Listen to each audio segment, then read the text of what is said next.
Top ട്യൂഷന്റെ SSLC chemistry ക്ലാസ്സിലേക്ക് എല്ലാവർക്കും സ്വാഗതം.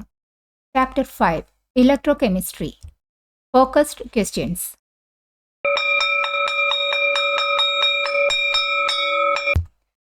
ക്വസ്റ്റ്യൻ: ഒരു അയൺ നെയിൽ കോപ്പർ സൾഫേറ്റ് സൊല്യൂഷനിൽ ഇട്ടിട്ടുണ്ടെങ്കിൽ എന്ത് ചേഞ്ചാണ് നമ്മൾ ഒബ്സർവ് ചെയ്യുന്നത് എന്നുള്ളതാണ് ക്വസ്റ്റ്യൻ. അതിൻ്റെ കെമിക്കൽ റിയാക്ഷനും ഇക്വേഷൻ എഴുതാനും പറഞ്ഞിട്ടുണ്ട്. ഇവിടെ copper sulphate kind of bluish ആയിട്ടുള്ള സൊല്യൂഷനാണ്.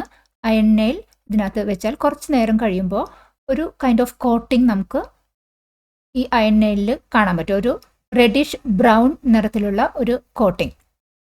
അത് കോപ്പർ സൾഫേറ്റിൻ്റെ ആ സൊല്യൂഷൻ്റെ കളറിനും ചെറിയ ഫെയ്ഡായിട്ട് കളർ ചേഞ്ചും വരുന്നു. ഇവിടെ സംഭവിക്കുന്നത് എന്താണെന്ന് വെച്ചാൽ അയൺ ആണ് കോപ്പറിനേക്കാളും കൂടുതൽ റിയാക്ടിവിറ്റി കൂടിയത്. അപ്പോൾ ഒരു ഡിസ്പ്ലേസ്മെൻറ്റ് റിയാക്ഷനാണ് ഇവിടെ നടക്കുന്നത്.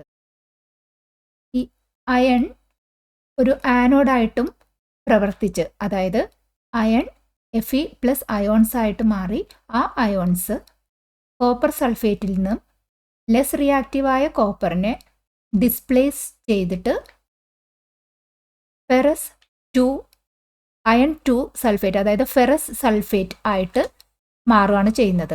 അതായത് iron plus copper sulphate gives copper സൾഫേറ്റിൽ നിന്ന് കോപ്പറിനെ മാറ്റി അവിടെ അയൺ FeSO4 കോപ്പറിനെ സെപ്പറേറ്റ് ചെയ്തു.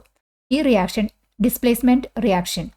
ഈ റിയാക്ഷൻ്റെ ഫലമായിട്ട് നമുക്കൊരു റെഡിഷ് ബ്രൗൺ നിറത്തിലുള്ള ഒരു കോട്ടിംഗ് നമുക്ക് കോപ്പർ സൾഫേറ്റിൻ്റെ സൊല്യൂഷൻ്റെ കളറും ലൈറ്റായിട്ട് മാറും. ക്വസ്റ്റ്യൻ: ഒരു ഗാൽവാനിക് സെല്ല് കൺസ്ട്രക്ട് ചെയ്തിരിക്കുന്നത് അലുമിനിയവും സിൽവറും ഇലക്ട്രോഡ്സ് ഉപയോഗിച്ചിട്ടാണ്. നമ്മളോട് ചോദിച്ചിരിക്കുന്നത് ഏത് എലമെൻ്റാണ് ആനോഡായിട്ട് വരുന്നത്, ഏത് എലമെൻ്റാണ് കാഥോഡായിട്ട് വരുന്നത് ഈ ഗാൽവാനിക് സെല്ലിൽ. രണ്ടിൻ്റെയും ഹാഫ് റിയാക്ഷൻസ് എഴുതാനും പറഞ്ഞിട്ടുണ്ട്. രണ്ട് എലമെൻറ്റ്സ് സെലക്ട് ചെയ്ത് ഏത് ആനോഡ് ഏത് കാഥോഡ് എന്ന് തീരുമാനിക്കുന്നത് എലമെൻറ്റ്സിൻ്റെ റിയാക്ടിവിറ്റി നോക്കിയിട്ടാണ്. റിയാക്ടിവിറ്റി സീരീസ് അനുസരിച്ചിട്ട് നമ്മൾ എടുത്തിരിക്കുന്നത് അലുമിനിയവും സിൽവറും. Aluminium, silver. അലുമിനിയത്തിനാണ് റിയാക്ടിവിറ്റി കൂടുതൽ. നമുക്കറിയാം, റിയാക്ടിവിറ്റി കൂടിയ അലുമിനിയമാണ് ഓക്സിഡേഷനുള്ള ചാൻസ് കൂടുതൽ. അപ്പോൾ അലുമിനിയമാണ് നെഗറ്റീവ് ഇലക്ട്രോൺ, ഗാൽവാനിക് സെല്ലിലെ നെഗറ്റീവ് ഇലക്ട്രോൺ, അതായത് ഇലക്ട്രോൺ ജനറേറ്റ് ചെയ്യുന്ന ഇലക്ട്രോൺ, മോർ ഓക്സിഡേഷൻ ചാൻസ് ഉള്ള അലുമിനിയമാണ് ആനോഡായിട്ട് ഉപയോഗിക്കേണ്ടത്. ഇനി സിൽവർ കാഥോഡായിട്ടും ഉപയോഗിക്കാം. ഗാൽവാനിക് സെൽ അലുമിനിയം ആനോഡായിട്ട് എടുത്തു, സിൽവർ കാഥോഡായിട്ട് എടുത്തു. അലുമിനിയം ക്ലോറൈഡിൻ്റെ സൊല്യൂഷൻ ഫസ്റ്റ് ഹാഫ് സെല്ലിലും silver nitrate solution second half സെല്ലിലും ഗാൽവാനിക് സെല്ല് സെറ്റ് ചെയ്തു. ഇനി ആനോഡിൽ എന്താ റിയാക്ഷൻ നടക്കുന്നത്? ആനോഡിൽ അലുമിനിയത്തിന് നടക്കുന്ന ഓക്സിഡേഷൻ Al3+ ആയി മാറി 3 ഇലക്ട്രോൺസ് റിലീസ് ചെയ്യാണ് ആനോഡിൽ നടക്കുന്നത് ഓക്സിഡേഷൻ. കാഥോഡിൽ റിഡക്ഷൻ. കാഥോഡിൽ Ag+ അയോൺസ് കാഥോഡിൽ നിന്നുള്ള ഇലക്ട്രോൺ സ്വീകരിച്ച് ഇലക്ട്രോൺ ഗെയിൻ, റിഡക്ഷൻ. Ag+ ഒരു ഇലക്ട്രോൺ എടുത്തു Ag ആയി മാറി. അങ്ങനെ അലുമിനിയവും സിൽവറും ഉപയോഗിച്ചിട്ടുള്ള ഗാൽവാനിക് സെല്ലിൻ്റെ 2 ഹാഫ് സെൽ റിയാക്ഷൻസും കിട്ടും. കൊടുക്കും തോറും ഏറിടും വിദ്യ തന്നെ മഹാധനം. ഈ വീഡിയോ ഉപകാരപ്പെട്ടുവെങ്കിൽ ഷെയർ ചെയ്യൂ, ലൈക്ക് ചെയ്യൂ. Question: what is A displacement reaction? Displacement reaction എന്നാൽ ഒരു മോർ റിയാക്റ്റീവ് ആയിട്ടുള്ള ഒരു എലമെൻറ്റ് ലെസ് റിയാക്റ്റീവ് ആയ എലമെൻറ്റിനെ അതിൻ്റെ കോമ്പൗണ്ടിൽ നിന്നും ഡിസ്പ്ലേസ് ചെയ്യുക, അതിനെ മാറ്റിയിട്ട് ആ പ്ലേസിലേക്ക് വരിക. അത്തരം റിയാക്ഷൻസ് ആണ് displacement reaction. More reactive element less reactive എലമെൻറ്റിനെ ഡിസ്പ്ലേസ് ചെയ്യും. എക്സാമ്പിളായിട്ട് നമുക്ക് സിങ്കും കോപ്പറും എലമെൻറ്റ്സ് എടുക്കുക. സിങ്കും കോപ്പറും നോക്കുമ്പോൾ സിങ്കിനാണ് റിയാക്ടിവിറ്റി കൂടുതൽ.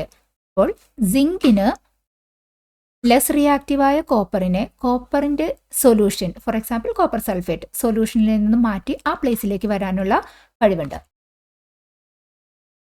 സിങ്കും കോപ്പർ സൾഫേറ്റും തമ്മിലുള്ള റിയാക്ഷൻ നടക്കുമ്പോൾ സിങ്ക് ഹൈ റിയാക്റ്റീവാണ്, കോപ്പറിനെ ഡിസ്പ്ലേസ് ചെയ്ത് ആ പൊസിഷനിൽ വന്നു. സിങ്ക് സൾഫേറ്റായി കോപ്പർ ഒരു സെപ്പറേറ്റ് എലമെൻ്റ് ആയിട്ട് മാറി. ഇവിടെ സിങ്കിന് ഹൈലി റിയാക്റ്റീവായ സിങ്കിന് ഓക്സിഡേഷനാണ് സംഭവിച്ചിരിക്കുന്നത്. 0 ഓക്സിഡേഷൻ നമ്പറിൽ നിന്ന് 2+ മാറി. കോപ്പർ റിയാക്റ്റൻറ്റ് സൈഡിൽ 2+2 ഓക്സിഡേഷൻ സ്റ്റേറ്റിൽ നിന്ന് എലമെൻ്റൽ ഫോമിലേക്ക് മാറി 0 ആയി. അതായത് +2 നിന്ന് 0 കുറഞ്ഞു. കോപ്പറിന് റിഡക്ഷനും സംഭവിച്ചു. ഹൈസ്കൂൾ വിദ്യാർത്ഥികൾക്കായി ചെറിയ ബാച്ച് സൈസിലുള്ള ട്യൂഷൻ ക്ലാസുകളിലൂടെ മികച്ച വിജയം നേടാൻ ഇന്ന് തന്നെ ടോപ്പ് ട്യൂഷൻ സെന്ററിൽ ജോയിൻ ചെയ്യൂ. Question: what are primary cells? Give an example.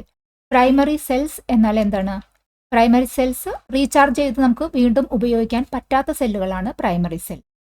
നമ്മൾ ഉപയോഗിച്ചുകൊണ്ട് ഇരിക്കുന്നതോറും അതിൻ്റെ ഇലക്ട്രിസിറ്റി പ്രൊഡ്യൂസ് ചെയ്യാനുള്ള കപ്പാസിറ്റി കുറഞ്ഞു വരും. പിന്നെ അത് സ്റ്റോപ്പ് ചെയ്യും. പിന്നെ നമുക്ക് ഉപയോഗിക്കാനും റീചാർജ് ചെയ്യാനൊന്നും പറ്റില്ല.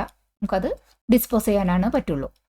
ഇനി അതായത് പ്രൈമറി സെല്ലിലെ ആ കെമിക്കൽ റിയാക്ഷനെ നമുക്ക് റിവേഴ്സ് ഒന്നും ചെയ്യാൻ പറ്റാത്തത് കാരണമാണ് വീണ്ടും നമുക്ക് റീചാർജ് ചെയ്തിട്ട് ഉപയോഗിക്കാൻ പറ്റുക. ഇനി എക്സാമ്പിൾ നോക്കുവാണെങ്കിൽ dry cell, AA, AAA batteries, നമ്മൾ റിമോട്ട് കൺട്രോൾസിലും ടോയ്സിലെല്ലാം ഉപയോഗിക്കുന്ന ഈ ബാറ്ററീസ് ഡ്രൈ സെൽ, അതൊരു പ്രൈമറി സെൽ എക്സാമ്പിളാണ്. പിന്നെ ബട്ടൺ സെൽസ്, വാച്ചിലെല്ലാം ഉപയോഗിക്കുന്ന ബട്ടൺ സെല്ലും ഒരു പ്രൈമറി സെല്ലിൻ്റെ എക്സാമ്പിളാണ്. Question: name the common types of secondary cells. Common ആയിട്ട് നമ്മൾ കാണുന്ന സെക്കൻഡറി സെൽസിൻ്റെ എക്സാമ്പിൾ നോക്കൂ. സെക്കൻഡറി സെൽസ് എന്ന് പറഞ്ഞാൽ റീചാർജ് ചെയ്ത് ഉപയോഗിക്കാൻ പറ്റുന്ന സെല്ലുകളാണ്. കോമൺ ആയിട്ട് നമുക്ക് കാണുന്ന റീചാർജ് ചെയ്ത് ഉപയോഗിക്കുന്ന സെക്കൻഡറി സെൽസ് ഏതൊക്കെയാണ്? ഇമ്പോർട്ടൻ്റ് വണ്ണാണ് lead acid batteries. Lead acid batteries ഈ സെക്കൻഡറി സെൽ നമ്മൾ കോമൺ ആയിട്ട് ഉപയോഗിക്കുന്നത് കാറുകളിലും പവർ ബാക്കപ്പിനുള്ള ബാറ്ററീസിനൊക്കെ ആയിട്ടാണ് ലെഡ് ആസിഡ് ബാറ്ററീസ് ഉപയോഗിക്കുന്നത്. സെക്കൻഡ് കാറ്റഗറിയാണ് നിക്കൽ കാഡ്മിയം സെല്ല്. ഫ്ലാഷ് ലൈറ്റിലേക്ക് ഉപയോഗിക്കുന്നത് നിക്കൽ കാഡ്മിയം സെൽസ് ആണ് സെക്കൻഡറി സെൽ. മൂന്നാമത്തെ ലിഥിയം അയൺ ബാറ്ററീസ്, ഒരു ഇമ്പോർട്ടൻറ്റ് ടൈപ്പാണ് ലിഥിയം അയൺ ബാറ്ററീസ്. വൈഡ്ലി ഇത് യൂസ് ചെയ്യുന്നത് പോർട്ടബിൾ ഇലക്ട്രോണിക് ഡിവൈസസ്, അതിൻ്റെ ചാർജിങ്ങിന് വേണ്ടിയാണ്. അതായത് ഫോൺസ്, ലാപ്ടോപ്സ്, അതൊക്കെ നമുക്ക് പോർട്ടബിൾ ആയിരിക്കണം. നമുക്ക് ഒരു സ്ഥലത്തു നിന്ന് ഒരു സ്ഥലത്തേക്ക് എളുപ്പത്തിൽ കൊണ്ടുപോകാൻ ആവശ്യമുള്ള കാര്യങ്ങളാണ് ലാപ്ടോപ്പും ഫോണൊക്കെ. അപ്പോൾ അവിടെയൊക്കെ എനർജി എഫിഷ്യൻസി നല്ല കൂടുതലായിരിക്കണം. ചെറിയ വലിപ്പത്തിൽ, ചെറിയ വെയ്റ്റിൽ കൂടുതൽ ഇലക്ട്രിസിറ്റി പവർ കൊടുക്കാൻ പറ്റണം. അതാണ് ഈ ലിഥിയം അയൺ ബാറ്ററീസിൻ്റെ advantage. Subscribe to this channel for more videos like this. Question: metals like sodium and aluminium അത് എങ്ങനെയാണ് പ്രൊഡ്യൂസ് ചെയ്യുന്നതെന്നാണ് ചോദിച്ചിരിക്കുന്നത്. Metals like sodium, aluminium, potassium അതൊക്കെ ഹൈലി റിയാക്റ്റീവാണ്. ഹൈലി റിയാക്റ്റീവായ പൊട്ടാഷ്യം, കാൽഷ്യം, സോഡിയം, അലുമിനിയം അതൊന്നും നമുക്ക് കെമിക്കൽ റിഡക്ഷൻ വെച്ചിട്ട് പ്രൊഡ്യൂസ് ചെയ്യാൻ പറ്റില്ല. ഇത്തരം മെറ്റൽസ് പ്രൊഡ്യൂസ് ചെയ്യാൻ, ഇൻഡസ്ട്രിയലി പ്രൊഡ്യൂസ് ചെയ്യാൻ വേണ്ടിയിട്ട് നമ്മൾ ഇലക്ട്രോളിസിസ് ആണ് ഉപയോഗിക്കുന്നത്. Electrolysis of the molten compounds, ആ മെറ്റലിൻ്റെ മോൾട്ടൻ കോമ്പൗണ്ട്സിൻ്റെ ഇലക്ട്രോളിസിസ് നടത്തിയിട്ട് ആ മെറ്റലിനെ എക്സ്ട്രാക്ട് ചെയ്ത് ഇലക്ട്രോളിസിസ് വഴി എക്സ്ട്രാക്ട് ചെയ്യുകയാണ് ചെയ്യുന്നത്. എക്സാമ്പിൾ: സോഡിയം ഉണ്ടാകുന്നത് electrolysis of molten sodium chloride. Molten sodium chloride, ഉരുക്കിയ സോഡിയം ക്ലോറൈഡിൻ്റെ ഇലക്ട്രോളിസിസ് നടത്തിയിട്ടാണ് സോഡിയം മെറ്റൽ ഉണ്ടാക്കുന്നത്. Aluminium, aluminium electrolysis of molten aluminium oxide, alumina എന്ന് പറയും. അലുമിനിയം ഓക്സൈഡിൻ്റെ ഇലക്ട്രോളിസിസ് വഴിയിട്ടാണ് അലുമിനിയം ഉണ്ടാക്കുന്നത്. ക്വസ്റ്റ്യൻ: ഇലക്ട്രോപ്ലേറ്റിംഗ് അത് എന്തുകൊണ്ടാണ് ഇൻഡസ്ട്രിയലി നല്ല ഇമ്പോർട്ടൻറ്റ് പ്രോസസ് ആണെന്ന് പറയുന്നത്? ആൻസർ: ഇലക്ട്രോപ്ലേറ്റിംഗ് എന്നത് ഒരു മെറ്റലിൻ്റെ ഒരു തിന്നായിട്ടുള്ള, വളരെ തിന്നായിട്ടുള്ള ഒരു ലെയർ വേറൊരു മെറ്റാലിക് ഒബ്ജക്റ്റിൻ്റെ മേൽ അപ്ലൈ ചെയ്യുന്നതിനാണ് ഇലക്ട്രോപ്ലേറ്റിംഗ് എന്ന് പറയുന്നത്. ഇലക്ട്രോപ്ലേറ്റിംഗ് നമ്മൾ ചെയ്യുന്നത് 2 പർപ്പസിന് വേണ്ടിയിട്ടാണ്. ഒന്ന് ഡെക്കറേറ്റീവ് പർപ്പസ്, ഓർണമെൻറ്റ്സിലെല്ലാം ഇലക്ട്രോപ്ലേറ്റ് ചെയ്യുന്നത് അതിന് എക്സാമ്പിളാണ്. പിന്നെ ഫങ്ഷണൽ പർപ്പസ് എന്ന് പറയുമ്പോൾ ഈ വെഹിക്കിൾസിൻ്റെ എല്ലാം പ്രൊട്ടക്ഷന് വേണ്ടിയിട്ട്, വെഹിക്കിൾ പാർട്സിൻ്റെ എല്ലാം പ്രൊട്ടക്ഷന് വേണ്ടിയിട്ട് നമ്മൾ ഇലക്ട്രോപ്ലേറ്റിംഗ് ഉപയോഗിക്കാറുണ്ട്. നോക്കാം. ഇലക്ട്രോപ്ലേറ്റിംഗ് അട്രാക്റ്റീവ് ഫിനിഷ് കിട്ടാൻ വേണ്ടിയിട്ട് ഗോൾഡ് പ്ലേറ്റഡ് ജ്വല്ലറി നമ്മൾ ഉപയോഗിക്കും.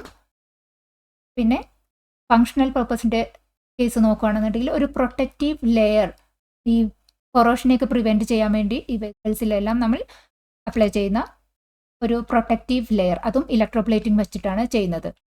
Chromium plating on car parts, ഇതും ഇലക്ട്രോപ്ലേറ്റിംഗ്. ഇതൊക്കെ കൊണ്ടിട്ട് ഇലക്ട്രോപ്ലേറ്റിംഗ് ഇൻഡസ്ട്രിയലി വളരെ ഇമ്പോർട്ടൻ്റ് ആണ്, നമുക്കത് വളരെ യൂസ്ഫുൾ ആണ്. അങ്ങനെ ഇലക്ട്രോപ്ലേറ്റിംഗ് എന്നുള്ള പ്രോസസ്സ് ഒബ്ജക്ട്സിൻ്റെ വാല്യൂ കൂട്ടും, പ്രൊട്ടക്റ്റ് ചെയ്ത് അതിൻ്റെ ഡ്യൂറബിലിറ്റിയും കൂട്ടും. പാലക്കാട് നിവാസികളെ ഞങ്ങളുടെ ക്ലാസ് റൂം ട്യൂഷനിലേക്ക് സ്വാഗതം ചെയ്യുന്നു. മറ്റൊരു വീഡിയോയുമായി വീണ്ടും കാണാം.